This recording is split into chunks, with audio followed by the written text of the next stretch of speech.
And not everybody wants a party. I even heard one person say that CB always giving a party. How about just give me more money?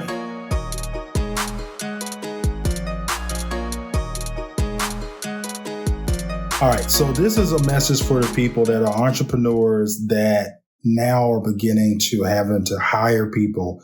You're no longer a one-man shop and you want to go out and hire people. And now you have hired the people and the performance for the people have plateaued, right? So remember when you was working somewhere and they had little events for people based on performance. So it's performance-based things that was put together, whether it was to hit a certain metric or a certain number. If you hit this number, you get X, Y, and Z. That's the classic motivation 101 of the carrot, right? So you put out a carrot out there for people, for them to be able to hit the number so they be able to get a reward for it. Now, one thing that you need to take a look at is, how far is that carrot out there? And how far is the goal? And does that equal out to the amount of reward that they're going to get? Now, I am a certified trainer in the 5 languages of appreciation, so I will be able to tell you that a party or things like that does not suit everybody. Okay. Now, we'll say this, to go in depth on the 5 languages of appreciation, that's not what this video is for. Okay. But I will tell you this, that everybody has their own level of appreciation or how they want to be appreciated, as well as everybody has a blind spot. So most people that are managers, you really need to take heed to your blind spot. And what your blind spot could be is you may not want a party or a party, or to be able to spend time with the manager or get help from other people, which some of the other languages are for appreciation, right? So that could be your blind spot. So just because you have this notion of, you hit the number and all I'm going to give you is a high five, okay? For some people, that's not enough, okay? And I remember working with this group of people one time, and this employee told me, she was a mid-level manager to me, and she said, well, CB, the people get paid. They should be working for their paycheck and not for a reward. And I looked at her, I said, well, yeah, I get what you're saying. But now one thing that was very important about this dynamic, the person that was working for me, she was in her late 50s, early 60s, where I was in my late 20s. So there was a disconnect there with the generation. When she was coming up, people valued the ability to have a job. So therefore they did the work. Work ethic was completely different when this person was coming up. So work ethic now, I can't say this completely different. The difference is it wasn't as much work back then as there is now. There's not as much competition. Like now with all these entrepreneurs coming up, and all these different businesses coming up, even though we hear about places, big box stores closing down, we still see ads up of people hiring. And I've talked to other folks about this, other business owners, how people have been ghosting interviews because they'll schedule an interview and they just won't show up because everybody's hiring. Nobody is really fending for a job right now because everybody's hiring. So one way that you can differentiate yourself from other companies is by what type of carrot that you have out there for your employees. My other employee, who was in her early 60s, right? Her view was people have a job. Me in my late 20s, everybody in the 20s and 30s, that Generation X, just like, hey, what's in it for me? Okay, I get there, I get a job. The salary is what I'm supposed to get right off the top. What extra perks do you have? It reminds me of the article I read about credit cards basically pricing themselves out because they've instituted all these perks for people to get a credit card, that if the actual people use the perks, the credit card company will start losing money. That's how crazy it is. But they bake everything based off of you going to want to get the perks, but not use them. Now, your employees are going to want to use them. So let's go through some of the things that are perks, right? Which when you was working somewhere, you wanted and took for granted. But when you're the entrepreneur and you're the boss or the owner, all these things cost money. All right, let's go over it. We're now in the holiday season, right?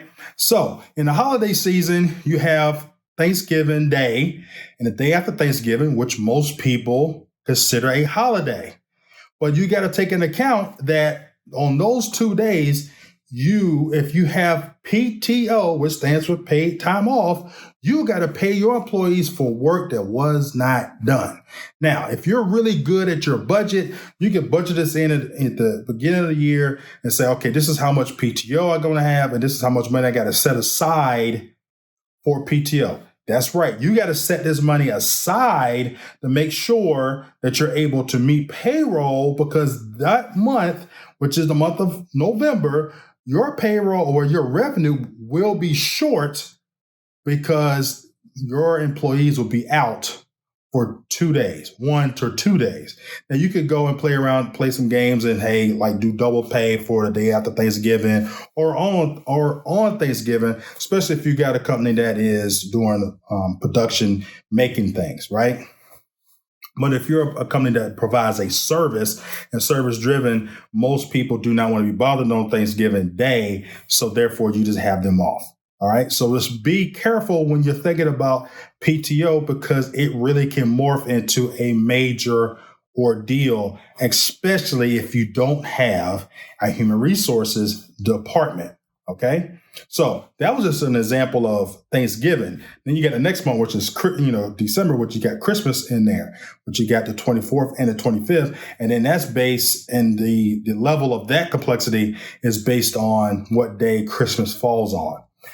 Then right after that, you have New Year's Day. Now, one thing I will say, back in the day, New Year's Day was treated just like Christmas. No one worked. Now with everything being so busy, you can get away with people working on New Year's Day because people just don't go out like they used to on New Year's Eve. Now, if you're watching this or listening to me and you live in New York, close to New York City, I definitely agree that you probably should have New Year's Day off and your office closed, because most people will celebrate, because there is something to do in New York City on New Year's Eve, where most cities don't usually have that. But that you need to play by ear based on where you stay at. Okay. Now, the other major holidays will cause another PTO. So you got to think about those as well and plan those out as well. Now, that's just the holidays. Then you have people's birthdays that they can consider a PTO. You got sick days and you got the vacation days.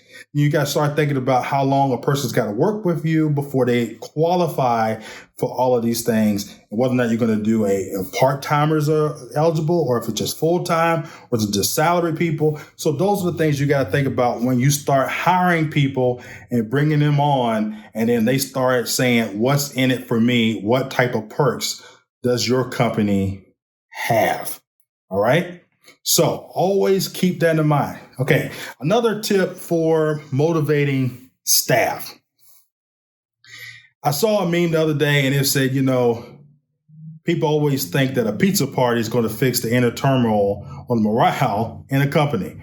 And I'm going to be honest with you. When I first started out in management, I used to think the very same thing. I used to think, okay, it's very simple. Put out a carrot. We reached the goal. Boom, pizza party. It wasn't like pizza, but it was like we was having something, have a little party.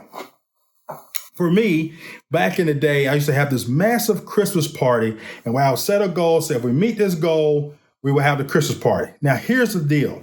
When I set the goal out, I made sure it was a stretch goal, but also reachable. So to make sure that we was always going to have that Christmas party. But then one year we had a stretch goal, we met the goal, and we had a Christmas party.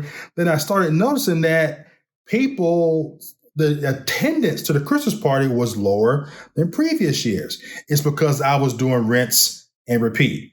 And not everybody wants a party. I even heard one person say that CB always giving a party. How about just give me more money? So that just goes to show you how it's not that the people wasn't appreciative of the party. It's just that that was not their appreciation language. They rather have more money. So if a party costs, say for talking purposes, $50 a person, that particular person would rather have a $50 bill or a $50 check in their hand or cash in their hand, instead of showing up to a party that they didn't want to be at. So always keep that in mind. Another good perk that you can have is vacation days. Once you institute PTO, you can give away vacation days as an award. I've done that as well. I've also done where we did not have official PTO, but we had earned PTO. If you met certain metrics, you earned a PTO or you earned a couple of days. I had a whole thing called a pin system where if you are familiar with Disney had lanyards and they had pins on them. So I gave everybody a lanyard, and then if you did something or was caught doing something good, you got a pin to be able to put in your lanyard. You got a day off for every 3 pins that you was able to get. The managers understood, like, you do not be stingy with these pins and do not play favorites with the pins. That was kind of eradicated by having a measuring system in place that was meant for everybody. So if you met a certain thing, if you get all your documents in at a certain time, you got a pin. If you got everything signed and dated and everything, and we did a chart review and everything was straight, you got a pin. So when you got 3 pins, you got a day off. Now, when I went and switched to just straight PTO, not earned PTO, I also used days off as a reward. So if I saw somebody doing extra good, above and beyond, I said, hey, you can take Friday and Monday off, or you can save those days and put them in the can and then use them for when you want to plan out a vacation or something like that. I've done that before. Now, one good thing about being the 100% owner and the CEO of a company is you can make your own rules. And also, you can break your own rules. It's your company. Now, we'll say this, you need to be consistent, along the way. But if there is a rule that you put in place that you find out is unfair, then you can call an audible on that and change the rule. Like, for instance, I had an employee that got sick. They got cancer. And they wiped through all of their PTO. And I got on the phone with them and they was like, yeah, I need another 2 weeks. I was able to give them 1 more week of PTO and 1 more week of approved time off. So when they came back, they still had a job. You can do that. Now, would I look like a bad guy if I would have fired this person? Yes, of course. But here's the deal. If they was at GE, Halliburton, some other major corporation and they ran out of time, they would not have a job when they got back. That is the facts of the matter. I mean, if they're unionized, then that's a whole nother ballgame. But you get the point I'm making here. So please make sure that you hold up to your end and be fair. So that's what the whole point of this is. You got to make sure that you are fair at what you are doing and what you do for each individual employee as the masses. So if you get called on the carpet by somebody else, you can say, hey, this person really has something going on in their life. Anyway, I made the decision. It wasn't the direct supervisor. I made the decision. What else do you need from me? Period. Everybody is an adult. Treat people like adults. Even when somebody is acting like a child, you treat them like an adult. So that's just some of the tips I want to give to you all who are entrepreneurs that are reaching that level where you need to get more staff. And you also, you got more staff. Now you're saying, okay, how do I reward them? We're coming up on the holidays. How do you want to reward them? I'm going to tell you like this. The easiest way to reward people is with days off. You can do days off without pay. and then package it in a deal where where you can tell them to spend time with their family. I love giving the Friday off and the Monday off so people can have a 4-day weekend. That is the best thing that you can usually do for people. Or if it's an individualized type deal and you're praising one particular employee, you can sit them down in the office and say, thank you for all the hard work that you've done. I would like to be able to give you 2 days off. And if you're a small company and you cannot afford to pay them, but you can afford them to be off, say, hey, I'm willing to give you 2 days off. What days would you like to have? Now, if themselves cannot afford to take days off because you're not going to pay them, tell them this. I got it. When I will keep it in the can. So whenever you need to have an emergency call out that's not approved, I will just use these 2 days for that. Be fair. Thank y'all for taking a listen. Also, make sure that if you see this on YouTube, hit that subscribe button and hit that little bell so you get notified when I make a post. And if you're listening to me on podcast, please make sure you subscribe to the channel so you get notified when I do an upload. Thank y'all so much. This is your host, CB Baker. Till next time. Peace.